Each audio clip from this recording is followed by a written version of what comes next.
પણ એક મારા ઘરે એને જન્મ લીધો, મારો આજ પિતાની ફરજ છે હું એનો ઉપનયન સંસ્કાર જનોય આપી દઉં ને પછી મારી ફરજ પૂરી, પછી ભલે જાય.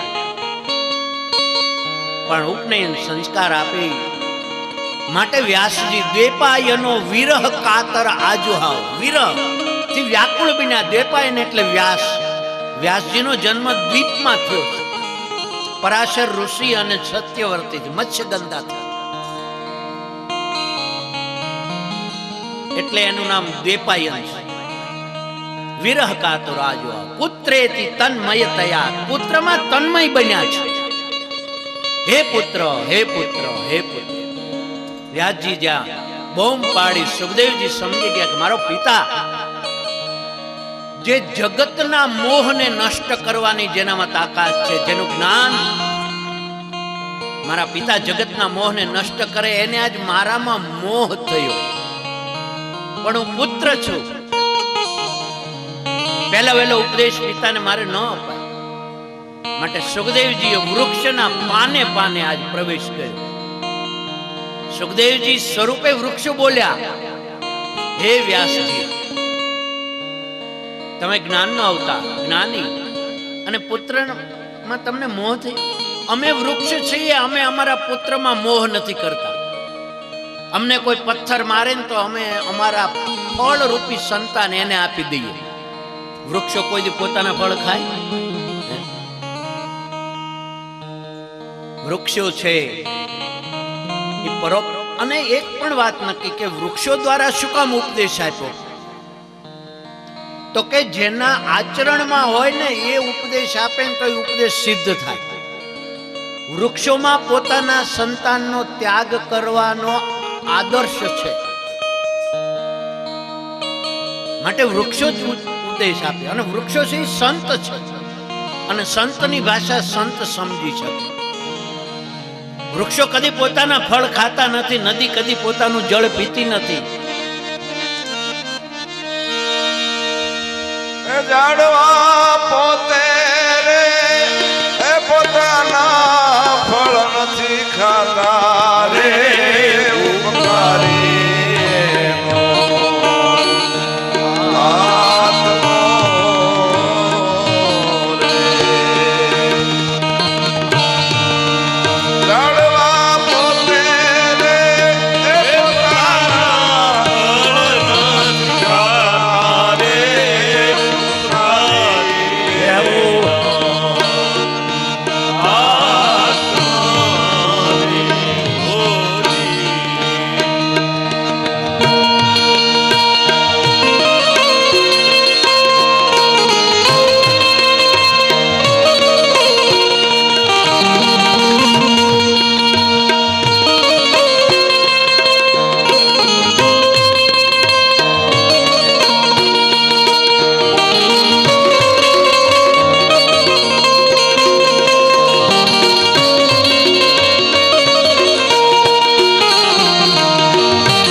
ફલંતિ વૃક્ષા પરોપકારાય વહંતિ નદ્યા, પરોપકારાય દુહંતિ ગાવ, પરોપકારાર્થ ઇદમ શરીરમ. પરોપકારના માટે તો સરોવર તરવર સંત જન, તરવર સરોવર સંત જન અને ચોથા બરસે હમે પરમાર્થ કે કારણે આ તો ચારો ધરિયા દે પરમાર્થ કે કારણે ચારો ધરિયા. જેના જીવનમાં આચરણ હોય ને એ જ ઉપદેશ આપી શકે. આચરણ વગરના ઉપદેશ વ્યર્થ છે. માટે વૃક્ષો દ્વારા સુખદેવજીએ આજ ઉપદેશ આપ્યો છે. અને આજ વ્યાસજી સમજી ગયા. આજ વ્યાસજી સમજી ગયા છે કે આ વૃક્ષ નથી બોલ્યા, મારો પુત્ર બોલ્યો. પણ કઈ વાંધો નહીં બેટા, આજે તમે જાઓ. એક દિવસ એવો આવશે કે તમારે મારી પાસે આવવું પડશે. તમારે મારી પાસે આવવું પડશે. એ આ સુખદેવ કોણ, એની કથા મેં તમને. અત્યારે વ્યાસજીએ ભાગવત ગ્રંથ તૈયાર થઈ ગયો અને સુખદેવજીને યાદ આવી કે આ ગ્રંથ તો સુખદેવજીને જ ભણાવવા. નકર જોજો 17 પુરાણ એને રોમહર્ષને ભણાવ્યા. સુતદેવજીના પિતા રોમહર્ષ એ વ્યાસજીના શિષ્ય છે. 17 પુરાણ એને ભણાવ્યા, ભાગવત ન ભણાવ્યા. કારણ આપણા ઘરમાં દિવાળીનું નવું ફર્નિચર થાય, નવું કઈ લાવીએ તો એ 2 વર્ષ પછી આપણા બધા આવે મહેમાનો, આ તેને બતાવીએ ને કે જો આ ફર્નિચર નવું બનાવ્યું, આ નવું લાવ્યા. પણ ઓલું ધનતેરસ ને દિવસે 50 તોલાની લગડી ખરીદી હોય એ કોને બતાવો? દીકરાની વહુ ને. એ બે જે મહેમાનો ન બતાવે, બતાવે? એ તો જો બેટા આ ધનતેરસ છે ને, હજી આપણા લગ્ન તમારા વસંત પંચમી દિવસે થવાના છે, તમે આવ્યા છો ને સારું કર્યું કે તમારા માટે જો આ 50 તોલાની લગડી લઈ આ તિજોરીના ચેલા નીચેનો ખાનું, ચોર ખાનું પણ હવે જાહેર થઈ ગયું બધા. આ એમાં મૂકી આના તમારા દાગીના કરવાના છે. દીકરાની વહુને જ બતાવવાનું. સાચું કહેજો, મમતા છે. વ્યાસજી જેવાને પોતાના દીકરાની મમતા છે. બાપ મમતા કોઈ છોડતી નથી. માટે પોતાના દીકરાની યાદ આવી. પણ સુખદેવજી જતા રહ્યા, એને બોલાવવા કે પોતાના શિષ્યોને બોલાવ્યા. આજ પોતાના શિષ્યોને બોલાવ્યા અને આજ ભાગવતને 4 શ્લોક આપ્યા કે બેટા જાઓ. સુખદેવજી છે ને આજ ગંગા નદીના કિનારે એ સમાધિમાં બેઠા હશે. સમાધિમાં જ્યારે બેઠા હોય ત્યારે તમે આ શ્લોક ન બોલતા, કારણ કે સાંભળશે જ નહીં.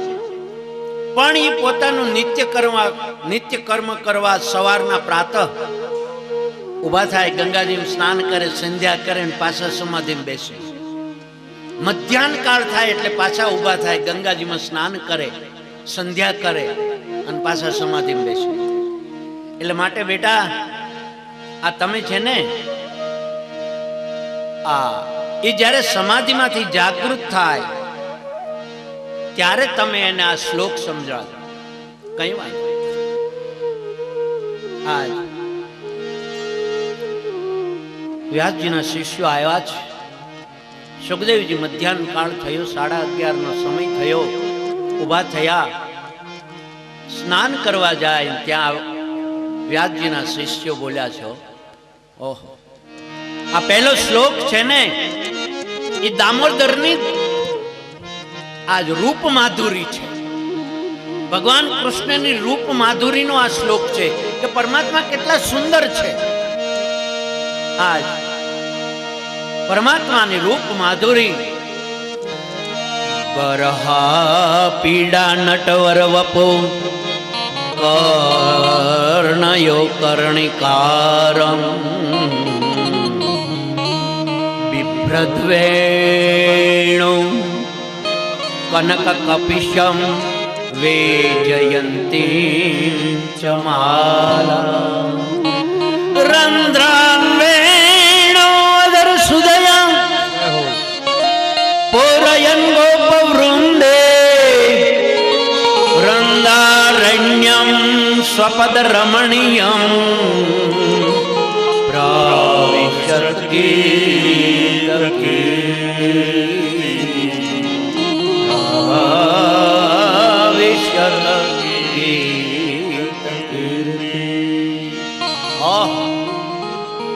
પરમાત્મા બાલકૃષ્ણની રૂપ માધુરી તો તમે જુઓ. પરમાત્મા એ વૃંદાવનમાં જ્યારે વીણા વગાડી, વેણુનો નાદ કર્યો, અને વેણુગીતનો પહેલો શ્લોક છે. વેણુગીતનો પહેલો શ્લોક. પરમાત્મા બરહા પીળા, બરહા કહેતા વાદળ. પરમાત્મા એ મેઘ શ્યામ રંગ લીધો છે. પરમાત્માનો કલર કેવો છે? મેઘ શ્યામ છે. કારણ કે વાદળા પરોપકારી છે. પરમાત્માને પરોપકાર બહુ ગમે છે. કૃષ્ણને પરોપકાર બહુ ગમે. તમે તમારા જીવનમાં કોક ઉપર થોડોક જો પરોપકાર કરશો ને તો કૃષ્ણ ઠાકોરજી એટલો બધો રાજી થશે, એટલો બધો રાજી થશે. માટે પરમાત્મા એ બરહા પીળા નટ વરો વપુ કર્ણયો કર્ણિકારમ. અરે મારો પરમાત્મા નટોનો નટ, શ્રેષ્ઠ નટ છે, જેને કાનમાં કરેણના ફૂલના કુંડળ પહેર્યા. કર્ણયો કર્ણિકાર, કાનની અંદર કરેણના પુષ્પના કુંડળ પહેર્યા છે. શું એનો? અને પરમાત્મા એ બિભ્રદ્વાસ કનક કપિશમ વેજયંતીમ ચમા. અરે રાજે સુવર્ણના રંગનું પીતાંબર પહેર્યું છે. પીતાંબર શું કામ સુવર્ણના રંગનું? તો કે વાદળાની અંદર જેમ વીજળી શોભે, વર્ષા ઋતુમાં થાય ને વાદળાઓમાં વીજળીનો રંગ, એવો જ પિત્તાંબરનો રંગ છે પરમાત્માએ ધારણ કર્યો. કારણ કે વાદળામાં જેમ વીજળી શોભે એમ પરમાત્માના શરીર ઉપર આજ પિત્તાંબર શોભે છે. વૈજયંતીની માળા કંઠમાં છે, પરમાત્માના કંઠમાં. રંધ્રાન વેણો, રધર અધર એટલે રંધ્રા, હોઠ ઉપર આજ વાસળી ધારણ કરી દીધું છે. રંધ્રાન વેણો અધર સુદયા પૂરયન ગોપવૃંદે. અરે આગળ પાછળ એને ગોપના બાળકો છે, કૃષ્ણનો જય જયકાર કરે છે. વૃંદારણ્યમ સ્વપદ રમણીયમ પ્રાવિશત ગીત ગીત. અરે વૃંદાવનની અંદર મારો પરમાત્મા જ્યારે આ લીલા કરે કેટલો બધો સુંદર છે. આમ પરમાત્માની રૂપ માધુરીનો જે શ્લોક સુખદેવજીએ સાંભળ્યો, પરમાત્મા ઉપર પ્રીતિ થઈ ગઈ. ઓહો, મારો બાલકૃષ્ણ આટલો બધો સુંદર, નિરાકારનો ઉપાસક. જો સુખદેવજી કીધું કે હું નિર્ગુણ બ્રહ્મનો ઉપાસક, હું કદી મૂર્તિમાં માનું, કોઈ દેવ માનું, નિર્ગુણનો બ્રહ્મ ઉપાસક. પણ આજ મને બાલકૃષ્ણમાં પ્રીતિ થઈ. હવે મારે નિર્ગુણમાંથી સગુણનો ઉપાસક બનવું છે. સગુણનો ઉપાસક મારે બાલકૃષ્ણની સેવા કરવી છે. આમ વિચાર આવ્યો. ત્યાં સાધન અવરોધ થયું. એ કે બાલકૃષ્ણની સેવા બહુ અઘરી છે. એને સવારમાં ઉઠતા આવે માખણ મિશ્રી જોઈએ, 9 વાગે ઉબેલ દૂધ જોઈએ, ઉકાળેલું ઉભરો આવેલું ઉબેલ દૂધ જોઈએ. હું મારા ઠાકોરજીને ધરું છું, એટલે બેનને ઘેરથી દૂધ આવે મારે સવારમાં. સુરેશભાઈ ઘેરથી, બેનનું નામ તો ભૂલી ગયો છું મેં, જોકે પૂછ્યું નથી, પણ આવે છે. માખણ મિશ્રી ક્યાંથી લાવું? અરે એને તો રોજ નવા નવા વાઘા જોઈએ. મારે પહેરવા લંગોટી નથી તો મારે એને વાઘા ક્યાંથી પહેરાવા? સુખદેવજી કહે છે એને રોજ મોતિયનકી માળા જોઈ, ગુંજા માળા જોઈ. ગુંજા એટલે ચણોઠીની માળા. ગુંજાની માળા પહેરાવાનો ઠાકોરજી બહુ રાજી થાય. મોતિયન કી માળા આ ક્યાંથી લાવવું? એટલે પાછું મન છે જ પાછું પડ્યું. એ કે હું નિર્ગુણ નો ઉપાસક છું ની બરોબર છે, મારા માટે બીજું કઈ છે નહીં, તો મારે હવે એની પૂજા કે અને કોઈ પણ સેવા કરીએ તો એની સાધન સામગ્રી તો પૂરતી જોઈએ જ ને. બપોર રાજભોગ ધરાવવો પડે. જેને પુષ્ટાવેલા ઠાકોરજી છે એને તો 8 પોરના 8 દર્શન હે. 8 નહીં તો 3 કીધા છો તમ તાર બહુ નહીં. ઠાકોરજી દયાળુ છે. બપોરના તમે જે જમો ને ઈ એને જમાડજો. અને વૈષ્ણવો તો લસણ ડુંગળીનું કેવું જ ન પડે, એ તો જમતા જ ન હોય, ખાતા. અહીંયા તો હોય કાંઈ વાંધો નહીં, ઘેર ન ખાતા. આ સમૂહમાં સેવા કરો ન ખાતા. કંઠી પહેરો ને પછી બ્રહ્મ સમજ લીધો હોય તો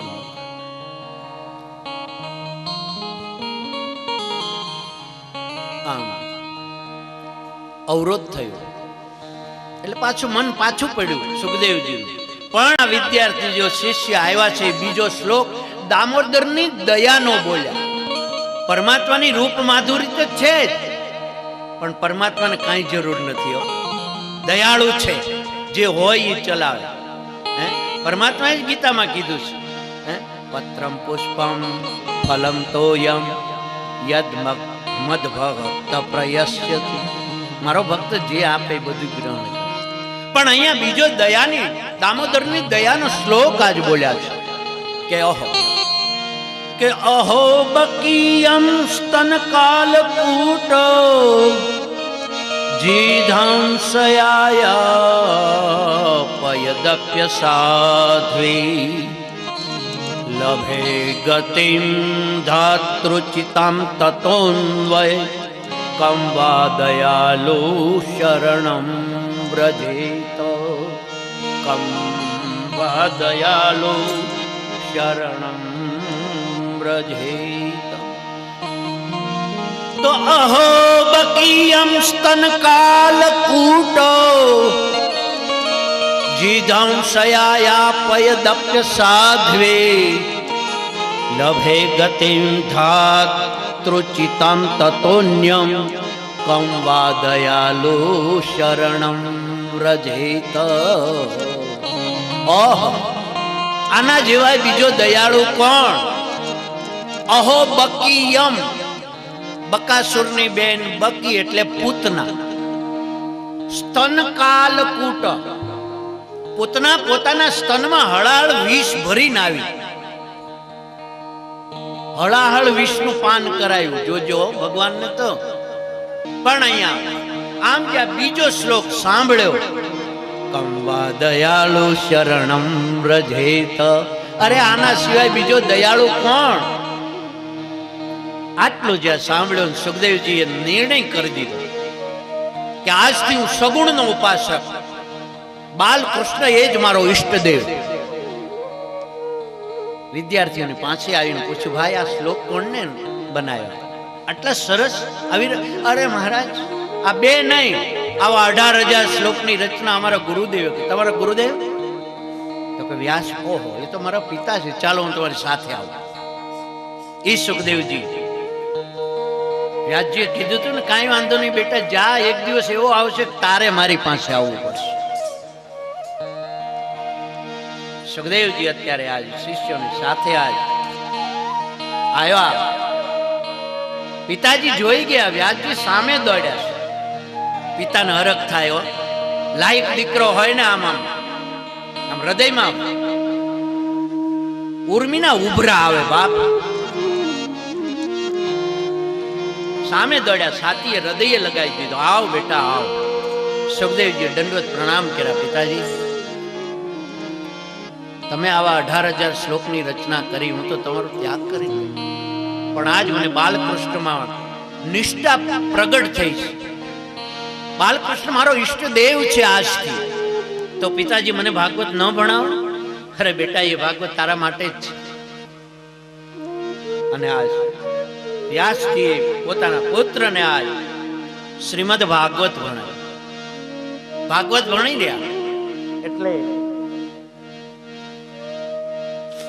સુખદેવજી વંદન કરીને પાછા ત્યાંથી ચાલતા થયા. ભાગવત ની રચના થઈ ગઈ. ભાગવત સુખદેવજીને ભણાવ્યું એટલે અહીંયા પાછો પ્રશ્ન થયો કે સુખદેવજી તો આ પ્રવ્રજન જતા રહ્યા અને એ ભાગવત એમને પરીક્ષિતને પહેલા વહેલા સંભળાવ્યું. તો પરીક્ષિત કોણ અને સુખદેવજીએ શું કામ સંભળાવ્યું? એટલે હવે વ્યાસજીએ લખ્યું છે કે પરીક્ષિતને જો તમારે જાણવો હોય તો પાંડવ વંશને જાણવો પડે. બહુ સહજતાથી હું આમ તમને સમજાય ને એ રીતે કથા મારે કરવી છે. એક એકના અનુસંધાન આપીને કરવી છે કે તમારે પરીક્ષિતને જાણવો હોય તો પાંડવ વંશને જાણવો પડે. ઓહો, તો કે પાંડવ વંશ ને જાણવા માટે આ નદીના મૂળને જાણવું હોય ને તો નદીના પ્રવાહના વિરુદ્ધ જવું પડે. પ્રવાહમાં જાણીએ તો નદીનું મૂળ ક્યારેય ન દેખાય. એટલે આજે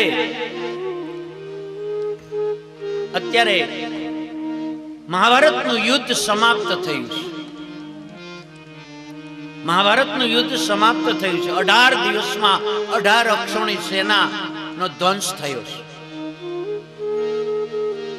કેવળ મહાભારતના યુદ્ધમાં કુરુક્ષેત્રના મેદાનમાં દુર્યોધન જાંગ એટલે આ સાથળથી ઘાયલ થયેલો પડ્યો છે. દુર્યોધન આ જાંગથી ઘાયલ થયેલો પડ્યો. ભીમની ગદાથી ઘાયલ થઈ ગયો છે, પડ્યો છે. એનો આત્મા જતો નથી. એનો આત્મા જતો નથી. કારણ કે મનુષ્ય જે અંગથી જે પાપ કર્યું હોય ને એ અંગને એની પીડા ભોગવવી પડે. દુર્યોધનનું યુદ્ધ જ્યારે છેલ્લે ભીમ અને દુર્યોધનનું યુદ્ધ હતું, ભીમ ગદા મારી મારી થાક્યો, દુર્યોધન મરતો જ નથી. ભગવાન કૃષ્ણ સામે હાજર છે. ભીમ કંટાળ્યો ભગવાન ઉપર કે તમે સામે છો ને કઈ કહેતા નથી, બતાવતા નથી કે આ કેમ મરે. પરમાત્મા કૃષ્ણ છે ને જાણતા હતા. એ કે વગર માગી સલાહ 3 જણને ન અપાય. કેવું મહાપ્રભુજી આ કીધું છે કે કૃષ્ણ જાણતા હતા કે વગર માગી સલાહ 3 જણને ન અપાય. એક શસ્ત્રી જેના હાથમાં શસ્ત્ર છે, એક ધનવાન જેની પાસે પૈસો છે, અને એક બળવાન જેનામાં બળ છે. ભીમમાં બળ હતું બહુ, એટલે બળવાનને ભગવાન કૃષ્ણ કઈ માગે ને તો સલાહ અપાય, નકર ન અપાય. માટે હવે ભીમ થાક્યો ને કીધું છે. એટલે પરમાત્માએ પોતાનો હાથ છે ને સાથળ ઉપર આમ માર્યો. ભીમને ખબર નહોતી કે દુર્યોધનનું મૃત્યુ સાથળમાં ગદા મારો તો છે. ભીમ સમજી ગયો અને દુર્યોધનના સાથળમાં ગદાનો પ્રહાર કર્યો. ઘાયલ થઈને પડી ગયો મૃત્યુની શૈયા ઉપર, પણ આત્મા જતો નથી. પડ્યો છે એકલો કુરુક્ષેત્રના મેદાનમાં. ગુરુ દ્રોણના પુત્ર અસ્વસ્થામાં આવ્યા. અસ્વસ્થામાં આજે અમર છે. એ તમને કહી દો અમર શું કામ છે. ભાગવતની કથા નથી, મહાપ્રભુજી કીધી કે ગુરુ દ્રોણને પુત્ર નહોતો, એટલે ભગવાન શિવજી પાસે આરાધના કરી. શિવજી દયાળુ દેવ, ભોળા, કૃષ્ણ પાસે માગે જ ન આપે. એટલે શિવજીએ કીધું કે બરોબર તારે પુત્ર જોઈએ, પણ બોલ કેવું આપો. જો જ્ઞાની આપીશ ને તો એનું આયુષ્ય ઓછું હશે, અને લાંબા આયુષ્ય વાળો જોતો હોય ને તો એ મૂર્ખ હશે. દ્રોણ ગુરુને એમ કે હું આટલો વિદ્યાવાળો વિદ્વાન માણસ, ભલે મૂર્ખ હોય પણ લાંબુ જીવે, મૂર્ખને તો હું જ્ઞાની બનાવી દઈશ, મૂર્ખને મારી વિદ્યાથી જ્ઞાની બનાવી દઈશ. એટલે કે લાંબા આયુષ્ય વાળો આપો. લાંબા એટલે અમર છે. પણ પરમાત્મા પ્રારબ્ધમાં જે માણસ જે લખાઈને આવ્યું હોય ને એ જ મળે. વિદ્યાથી કોઈ જ્ઞાન, વિદ્યા તો પ્રારબ્ધમાં હોય એને જ પ્રાપ્ત થાય.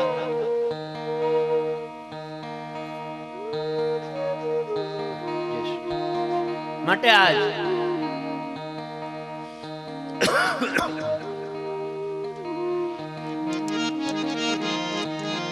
અસ્વસ્થતામાં છે એ આજ આવ્યા છે. દુર્યોધનની પાસે આવીને કીધું છે, ભાઈ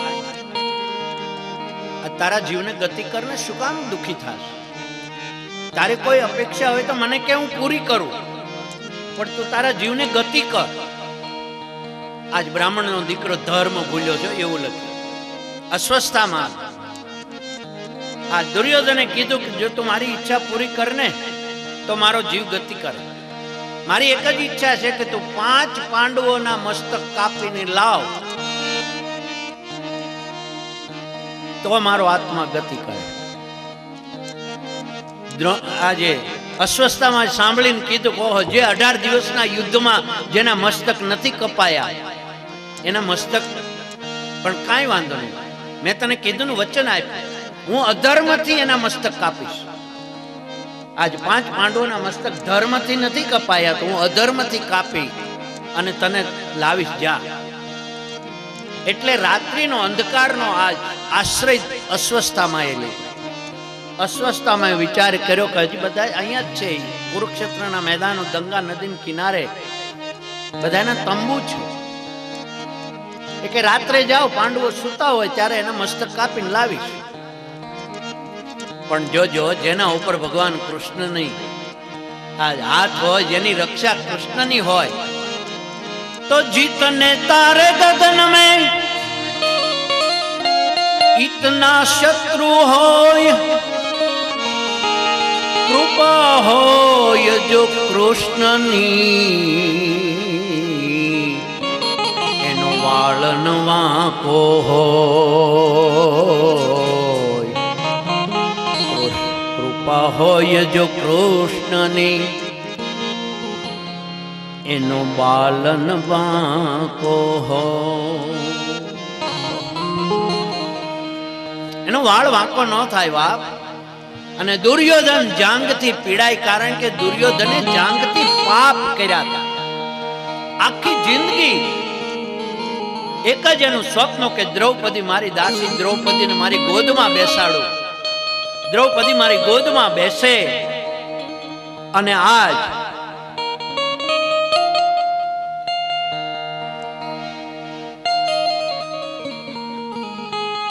તો દુર્યોધનને ખોળે સદા, તો દુર્યોધને ખોળે સદા દ્રૌપદી જાણી હતી, પણ જાગીને જાગીને જોવા જાય ત્યાં તો એ ગદા વૃકોદરની હતી. પણ જાગીને જોવા જાય ત્યાં તો ગદા વૃકોદરની હતી. પણ નિંદ્રા હતી લંકેશની, એણે સીતાતણું સપનું જોયું હતું, પણ જોયું ગાડી આંખ ત્યાં તો એ બાણ રાઘવનું હતું.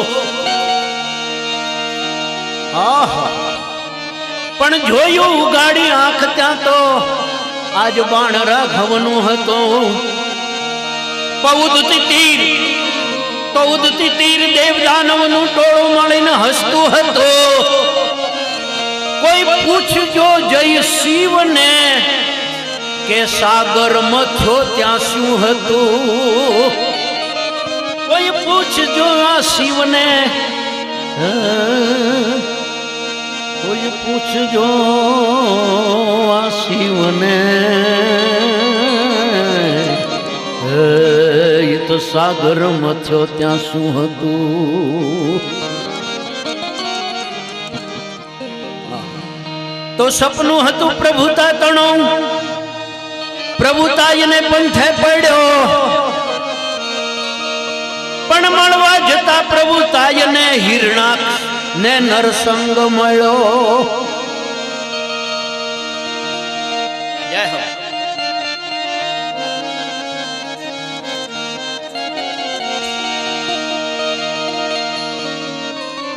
આમ ઘાયલ થયેલી જાંગ વાળો દુર્યોધન અત્યારે કુરુક્ષેત્રના મેદાનમાં પડ્યો છે. અસ્વસ્થતામાં આજ રાત્રિના અંધકારનો આશ્રય લીધો, પણ ભગવાન કૃષ્ણ જેના રક્ષક છે, ભગવાન કૃષ્ણ સમજી ગયા કે આજે અસ્વસ્થતામાં ભાન ભૂલ્યો છે. આજ રાત્રિના અંધકારમાં પાંડવોના મસ્તક કાપવા આવશે, માટે પરમાત્મા એ જ વખતે આજ 5 પાંડવોને કહી દીધું કે આપણે ચાલો ગંગા નદીના કિનારે જઈને બેસીએ. આમ ભગવાન કૃષ્ણએ કહ્યું એટલે એમાં જરાય પ્રશ્ન નહીં. શું કામ એમ ન પૂછે એનું નામ પાંડવો? ભગવાન કૃષ્ણને આશ્રિત પાંડવોએ એમ ન પૂછ્યું શું કામ આપણે ગંગા નદીના કિનારે જવું છે. હા ચાલો.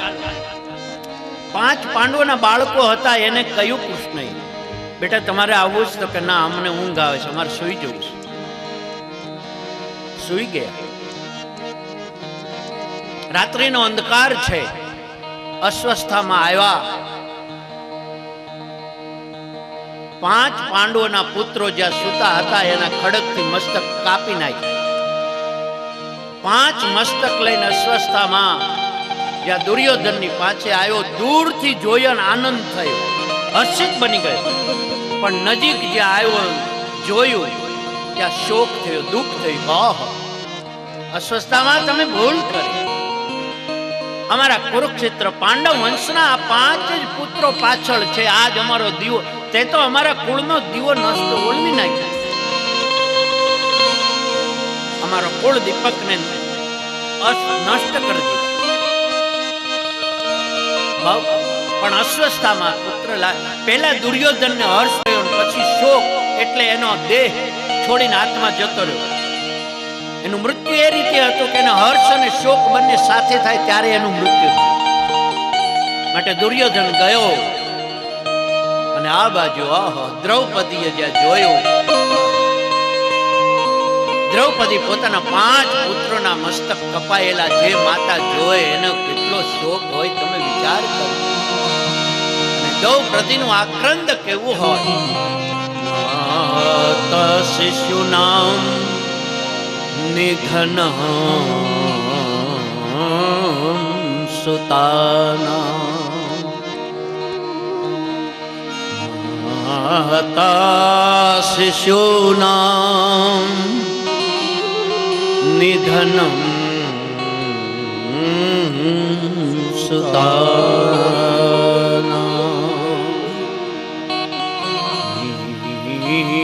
સમ્ય ઘોરમ પરિતપ્યમાનો, સમ્ય ઘોરમ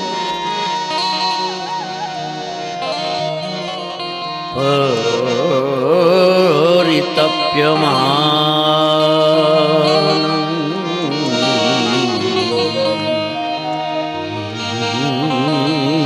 સમ્ય ઘોરમ પરિતપ્યમાનો. એ માતા શિશુનામ નિધનમ, શિશુ એટલે બાળકો, પોતાના 5 બાળકોનું નિધન જે માતા જોવે એનું આક્રંદ, એનું વર્ણન હું તમે ન કરી શકો. પણ આમ દ્રૌપદીનો આક્રંદનો અવાજ જ્યાં ગંગા નદીની કિનારે બેઠેલા આજ પાંડવો અને કૃષ્ણ સાંભળી ગયા. અર્જુન દોડ્યો, કૃષ્ણ પાછળ આવ્યા. ઓહો, 5 પુત્રોના ધડ જોઈ દ્રૌપદીના આક્રંદને આજ અર્જુને બંધ કરાય. નહીં દેવી, હવે તમે રડશો નહીં. હવે તો આ તમારા પુત્રોના મસ્તકને કાપનારનું મસ્તક હું તમને લાવી આપું. એનો બાજોટ બનાવી એના ઉપર બેસી સ્નાન કરીને પછી તમે રડજો. દેવી જાઓ, રડો નહીં. એ ગાંડીવને હાથમાં લીધો, રથ લીધો. ભગવાન કૃષ્ણ રથનો સારથી બની અને આજ અસ્વસ્થતામાં જ્યાં જાય એની પાછળ અસ્વસ્થતામાં પાછળ જોયું. ઓહો, અર્જુન આવે છે, હવે મને મારી નાખશે. અસ્વસ્થતામાં ખબર પડી ગઈ એટલે અસ્વસ્થતામાં એ આપત કાળમાં જે મૂકવાનું શસ્ત્ર છે એ બ્રહ્માસ્ત્ર છોડી દીધું. ભયંકર જામ પૃથ્વીનો પ્રલય થાય એટલી અગ્નિ વર્ષા. અર્જુન ગભરાઈ ગયો. અર્જુને ભગવાન આમ સામે જોયું. કૃષ્ણ કૃષ્ણ મહાબાહો ભક્તાનામ ભયંકર ત્વમેકો હૃદયમાનામ અપવર્ગો સંસ્કૃત. હે કૃષ્ણ, શું આવે? કૃષ્ણ 1 મિનિટમાં કહી દીધું, અર્જુન ગભરા નહીં. અસ્વસ્થતામાં બ્રહ્માસ્ત્ર મૂક્યું છે, એને પાછું ખેંચતા આવડતું નથી. પૃથ્વીનો પ્રલય થાય ત્યાં સુધીનો આની ગતિ છે. તું પણ બ્રહ્માસ્ત્ર છોડ અને બંને બ્રહ્માસ્ત્રને પાછા ખેંચી લે. અને આમ અર્જુને બ્રહ્માસ્ત્ર છોડ્યું, બંને બ્રહ્માસ્ત્રને પાછા ખેંચી લીધા અને આમ જોયું, પકડ્યો ત્યાં તો ઓહો, આ તો ગુરુપુત્ર. ગુરુનું સ્વરૂપ છે, ગુરુપુત્રને મરાય નહીં. અર્જુન ત્યાં સમજી ગયો. પણ મેં પ્રતિજ્ઞા કરી, શું કરું? લાવ એને દ્રૌપદી પાસે લઈ જાઓ. દ્રૌપદી કહેશે એમ કરીશ. એમ કરીને રથના સ્તંભ સાથે બાંધ્યો. આજ રથના સ્તંભ સાથે બાંધ્યો અને આ દ્રૌપદીની પાસે લાવ્યા. દ્રૌપદીની પાસે લાવ્યા અને આમ જોયું દ્રૌપદી.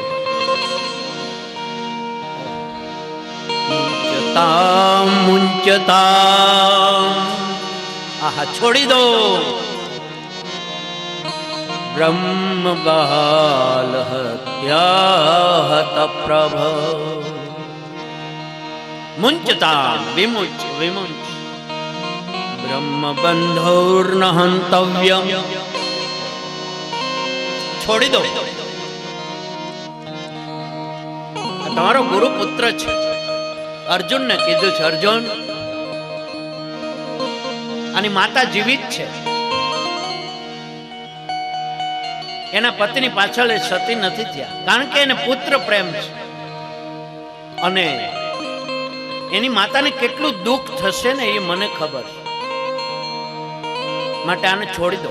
અને એક અર્જુન, જે ગુરુ દ્રોણે જે વિદ્યા એના પુત્રને ન ભણાવી એ સંપૂર્ણ વિદ્યા,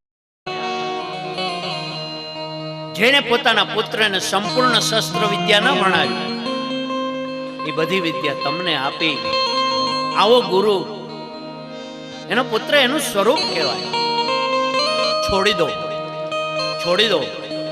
આમ દ્રૌપદી છે એ દયાની મૂર્તિ છે અને આ જીવ જ્યારે દયા સાથે પરણે ત્યારે પરમાત્મા એના જીવન રથનો સારથી બને.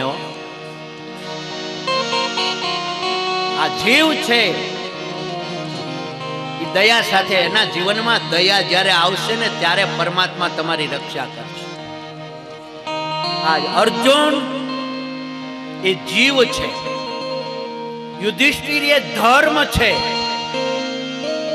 ભીમ એ બળ છે, અને નકુળ અને સહદેવ એ આ રૂપ અને જ્ઞાન છે. આ જીવાત્મા પાસે બધું છે. આ શરીર રૂપી રથ છે, એમાં જીવાત્મા બેઠો છે. બળ છે, ધર્મ છે, બુદ્ધિ છે, જ્ઞાન છે. અર્જુન બીજો નથી, હું તમે છીએ.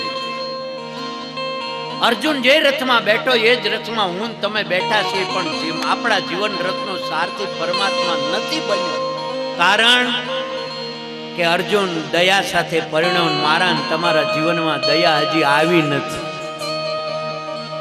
પ્રભુ તું છે મારા જીવન રથનો સારથી. પ્રભુ તમે છો મારા જીવન રથના સારથી. પ્રભુ તમે છો મારા જીવન રથના સારથી. પ્રભુ તમે છો મારા જીવન રથના સારથી. જ્ઞાન ગીતા ઉપદેશી મુझને બનાવજો પરમારથી. જ્ઞાન ગીતા ઉપદેશી મુझને બનાવજો પરમારથી. તમે છો મારા જીવન રથના સારથી. પ્રભુ તમે છો મારા જીવન રથના સારથી. હું તમને ઝલક જ આપીશ, કારણ કે મારે કથા પૂરી કરવી છે, એટલે કોઈ છોડવી નથી.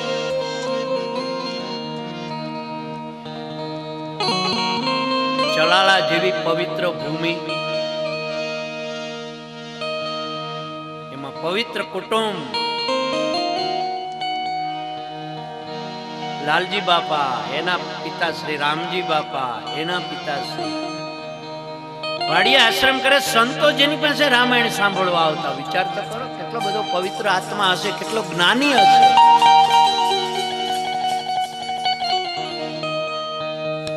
અને જેનું જ્ઞાન છે ને એના કુટુંબમાંથી ન જાય હો. જો એની તમે થોડીક મર્યાદા રાખો ને તો જ્ઞાન તમારા કુટુંબમાં રે.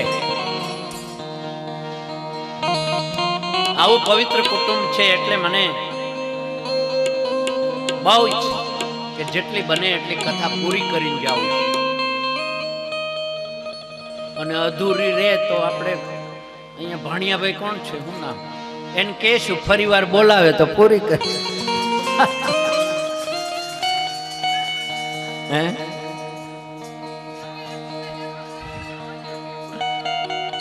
ભગવાનની ઈચ્છા છે, મારું ને તમારું કાંઈ એની ઈચ્છા. નિજ ઈચ્છા નિર્મિત તનો માયા ગુણ ગોપાલ. મારા પરમાત્માની ઈચ્છા હોય તો જ અવાય છે, તો જ આ થાય છે. બાપ, એમાં મારી ઈચ્છા કામ નથી કરતી, તમારી નહીં. પણ હું ભગવાનને પ્રાર્થના કરીએ, ભગવાન પાસે ઈચ્છા તો રાખીએ કે હે ભગવાન તું બીજી વાર બોલાવીશ તો આવીશ.